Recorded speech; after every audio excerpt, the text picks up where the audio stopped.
नमस्कार। मैं संजीव कुमार आज अघोराचार्य बाबा महाराज श्री कीनाराम जी द्वारा विरचित विवेक सार के महत्वपूर्ण अंशों को आपके समक्ष प्रस्तुत करने का प्रयास कर रहा हूँ। यह अत्यंत महत्वपूर्ण और गंभीर ग्रंथ है, कृपया इसका ध्यान रखें। श्री कीनाराम ने लिखा है कि यह लेखन साधु का प्रसाद है और अनुभव का फल है। जो इसको समझकर दृढ़ विश्वास के साथ ग्रहण करेंगे उन्हें राम अवश्य मिलेंगे। इस ग्रंथ के पढ़ने वाले के लिए नियम है कि इसको पढ़ने वाला साम्य योगी हो, वासना मुक्त हो और उसके प्रेम की परिधि बहुत व्यापक हो। विवेक सार के ज्ञान की रक्षा के लिए आत्मरक्षा की 4 विधि अपनाने के लिए कहा गया है।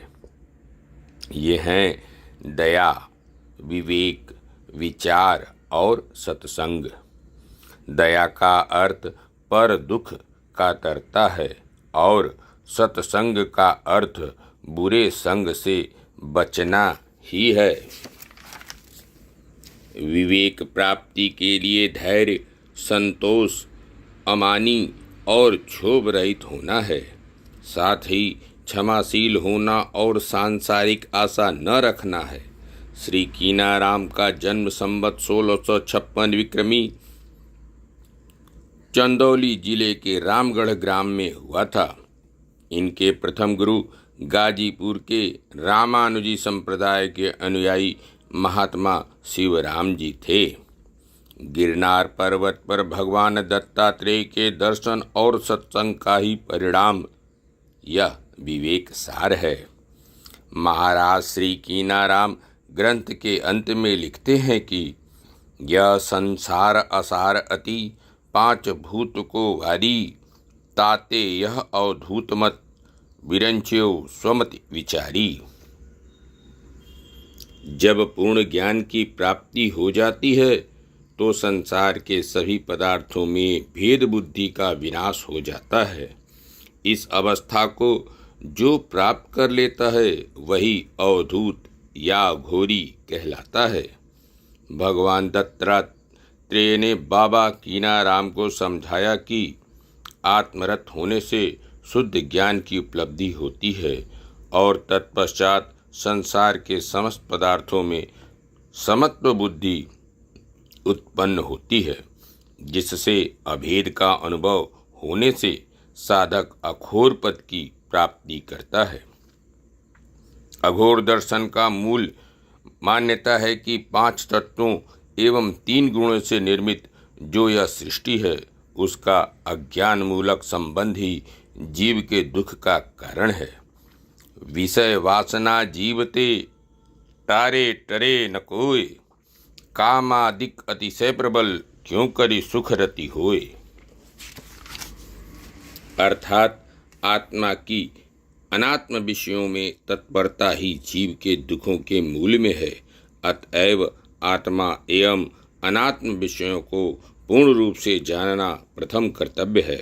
भगवान दत्तात्रेय महाराज श्री कीनाराम से स्वयं कहते हैं कि माया अगम अनंत की पार न पावै कोई, जो जाने जाके कछु काया परिचय हुई।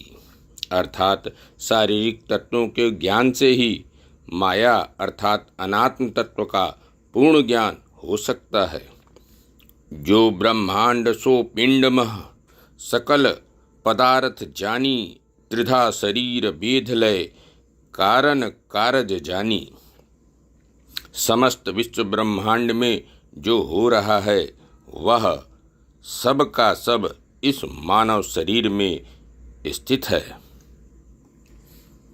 काया परिचय के लिए भगवान दत्तात्रेय ने महाराज श्री कीनाराम को उपदेश दिया कि मन को अपने वश में कर या दूसरे शब्दों में चित्त की वृत्तियों का निरोध करें, जिससे मन की गति बहिर्मुख न होकर अंतर्मुख हो जाए और वह अंतःकरण में बैठकर शरीर के अनेक चक्रों, मार्ग एवं संस्थानों में भ्रमण करता हुआ नाना पदार्थों, देवों और लोकों का दर्शन करे।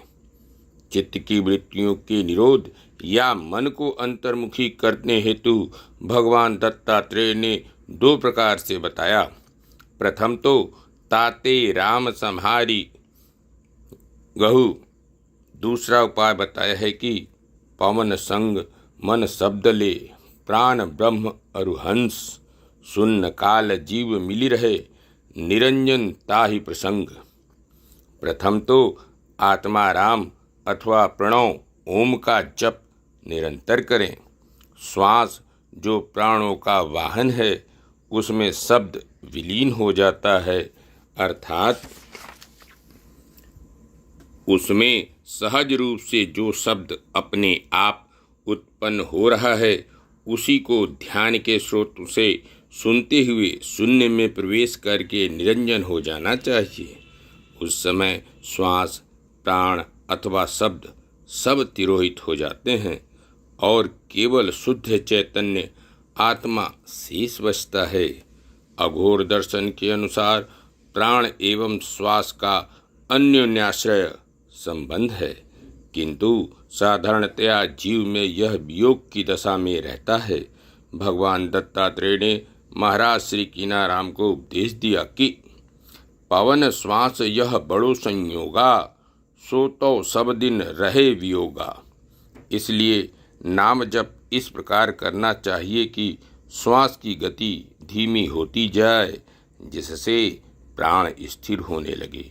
प्राण के स्थिर होने से मन एकाग्र एवं चित्त की वृत्तियों का निरोध होता है। मन बहुत चंचल है, हृदय में रहता है और सर्वदा नवीन ही बना रहता है। जब हृदय की रचना नहीं होती तब मन अनूप में वास करता है। इसका जीवन श्वास है और यह प्राण से प्रकट होता है, और मन के विनाश होने पर यह प्राण में ही लीन हो जाता है।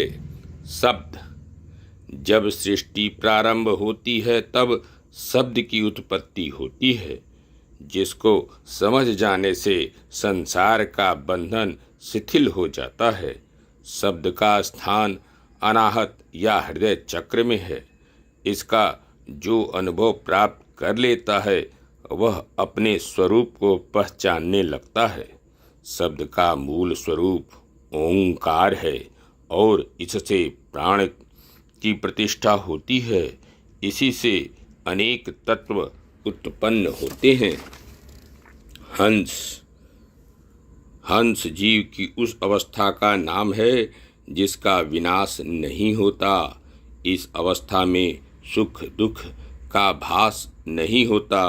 हंस का निवास स्थान गगन है, जो सर्वदा एक रस आनंद में मगन रहता है। जब गगन की रचना नहीं होती है तब वह अविनाशी में वास करता है। हंस गति पाने से परम गति की प्राप्ति होती है। समाधि की प्रथम अवस्था, जब सब अनात्म तत्व अपने कारण में लीन हो जाते हैं तब आत्मा के साथ केवल सात्विक अहंकार मात्र शेष रहता है और आत्मा को अनुभव होने लगता है कि मैं ही जीव और मैं ही जगत आदि का कारण, मैं ही विकराल काल हूँ और मैं स्वतः जन्म धारण करता हूँ और स्वतः मरता हूँ। मैं स्वतः पुष्पों में सुगंध हूँ और स्वतः मधुकर होकर अपने ही सुगंध पर मस्त रहता हूँ। मैं ही दानव, देव, सिंह, स्यार, परम निडर और अत्यंत डरने वाला हूँ। यह अवस्था आत्मा के अपने स्वरूप में स्थित होने पर प्राप्त होती है। आत्मस्थिति प्राप्त साधक का रहन निर्बीज समाधि। इसके लिए प्रथम कर्तव्य तो यह है कि समाधि के समय जब सारे तत्व अपने आदि कारण में विलीन हो जाते हैं तथा तमोगुण और रजोगुण भी निर्जीव एवं शून्य हो जाते हैं, उस समय सतोगुण भी प्रायः समाप्त हो जाता है। किंतु दुर्बल हुआ सतोगुण केवल सात्विक अहंकार के रूप में आत्मा को उसके सच्चिदानंद स्वरूप का अनुभव कराता रहता है। उसकी यत्नपूर्वक रक्षा करनी चाहिए। आत्मरक्षा 4 विधि। शीश सहज सुबोध, क्या विवेक विचारलय संत संग आरोध। संतों का संग करते हुए समस्त प्राणियों पर दया दृष्टि रखें और विवेकपूर्ण विचार करता रहे। बिनु गुरु कृपा न कोई लहे, राम की ना निर्वाण। गुरु कृपा और ईश्वर की कृपा में कोई भेद नहीं, अतएव उन्हीं की कृपा का आवाहन करके मनुष्य को परम शांति प्राप्त हुई है। आशा चिंता संकना बहु डाइन घर माय, सतगुरु चरण विचार बिनु नेकु नहीं बिलगाय। साखी खटपद चौपाई अक्षर अर्थ विवेक, राम की ना सो जानिए जिनके हरि गुरु एक। समुझे ही ते ज्ञान है अनसमुझे अज्ञान, समझ समझ विचार लहीं सो कहिए विज्ञान। 5 तत्व गुण 3 लय, रच्यो सकल ब्रह्मांड, पिंड माह सो देखिए भुवन सहित 9 खंड। नभ जल पक्षी मीन को, मारग लख्यो न जाय, जैसो कहो विचारिए जीवन यत्न जनाय। आप विचारे आप में आप में होई, आप निरंतर रमि रहे यह पद पावै सोई।